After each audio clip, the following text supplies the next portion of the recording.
Nou wil ek net die 3 keer gou vir u noem. Dis nie op my notas nie, ek gaan dit net noem. Ek het nou gesê, hy kom 3 keer, Jafashua. Die eerste keer was toe Jafashua, ek mag het dalk later weer hanteer, maar ek noem het hierso in die gees van dit wat ons mee besig is. Jafashua was as 'n baba gebore toe hy die eerste keer gekom het aarde toe. Het hy aarde toe gekom om die boodskap van verlossing aan Israel te bring. Die Bybel sê hy het na sy eie volk gekom en hulle het hom nie aangeneem nie. Sy aardse bediening was 3 jaar na Johannes die onderdompelaar om onderdompel of gedoop het, en dan 2 jaar van sy bediening preek hy net vir die volk Israel. Hy sê vir hulle, moenie julle kos vir die honde gee nie. Die honde was die heidene, net vir Israel. Dan verseël Vader Jahwe Israel se oë en sy ore om te sien en nie te sien nie, en te hoor om nie te hoor nie, sodat die woord van verlossing na die heidene te kon gaan. Van daai einde van die 2de jaar van sy verlossingstydperk af, waar hy dan ophou om vir Israel te preek, dan vat hy die boodskap na die heidene toe. En van daardie dag af tot vandag, wel van daar waar hy by die put, by die Samaritaanse vrou gekom het, vir haar water gevra het. Sy was 'n heidense vrou. Tot vandag word die evangelie aan die heidene, hoofsaaklik aan die heidene verkondig. Hier en daar kry jy 'n regte joetjie wat sy oë oopgaan, maar dit is baie selde.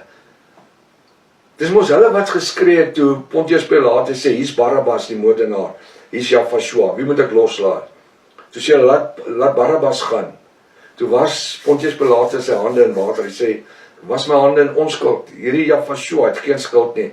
Toe roep hy klomp Jode uit, laat sy bloed op ons en ons kinders en ons nageslagte wees. En dis hoekom Israel deur die groot verdrukking gaan. Maar die goeie boodskap is, in die groot verdrukking, van 7 jaar en 105 dae. So hoor ek sê nie net 7 jaar nie. 7 jaar en 105 dae. Kry daai tydlyn. Dis gratis. Stuur my WhatsApp, dan stuur ek dit vir u. Dis gratis. Dis al skrif. Dis nie Hannes Redinghuis se teologie nie. Dis Bybelse woord, geopenbaarde woord. Nou in daai tydperk, dan sê die woord vir my, gaan 1/3 van Israel gered word in die groot verdrukking. Nou, die eerste keer kom Jafashua wanneer die evangelie kom verkondig. Dan sterf hy met die belofte, hy gaan in die hemel in, die huis van my vader se baie wonings, die so was ek vir julle gesê, maar as ek klaar is, kom ek terug dat julle kan wees waar ek is. Hy beloof 'n wederkoms, die parousia, Grieks. Nou kom hy openbaar aan die einde van Openbaring 3:22, aan die einde van die genade tydperk, om die bruid weg te trek. Nie die kerk nie, die kerk gaan deur die groot verdrukking, die bruid word uitgehaal. Nou breek die groot verdrukking aan, vir 7 jaar en 105 dae. Wel, dit is baie maklik.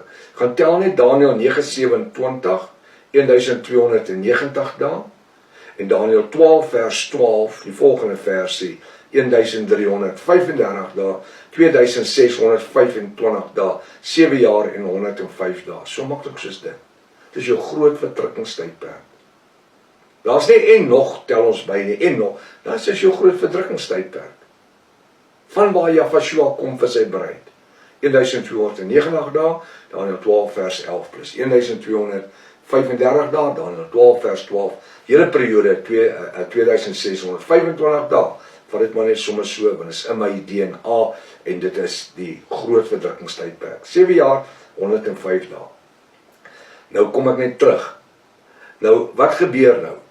Is dat die 3de keer, wanneer so die eerste keer het Jafashua gekom as 'n baba, tweede keer het hy gekom met die parousia, die wederkoms, einde van Openbaring 3:22, en dan die 3de keer wanneer hy kom, Openbaring 19 vers 11, so wanneer hy afkom, om sy voet op die Olyfberg te kom, nou so, daar in die boortaal het 'n song geskryf, oh, he's riding on a white horse, and he's coming to make war with the sword. Nee, die sword is in sy mond.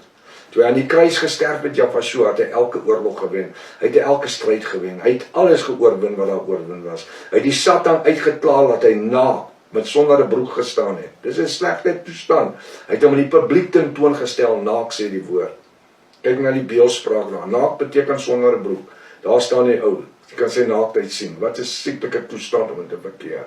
Hy is ontbloot van alle waarheid. En wat sê die woord van ons? Nou verskyn hy op die wit perd, Openbaring 19 vers 11, die derde keer tot 21, om wat te doen? Om 1/3 van Israel te kom weggraaf. Nie die kerk wat deur die groot verdrukking gegaan het nie. Ek wil die Engelse terme gebruik. Hoe survive hierdie kerk vir 7 jaar en 105 dae deur die groot verdrukking sonder om die merk op hulle regterhand en voorkop te geneem het? Hoe koop en verkoop hulle? Hoe lewe hulle? Alles sal mikroskyfie geprogrammeer wees. 'n Kontantlose stelsel, Openbaring 13 vers 16 tot 18.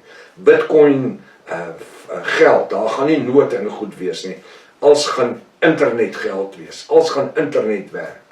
Internet surveillance, facial recognition, handpalm recognition, duime en goed. Selfs die manier wat jy loop, alles jy word gemonitor dag en nag. Hoe gaan die kerk deur die groot verdrukking? Siek man.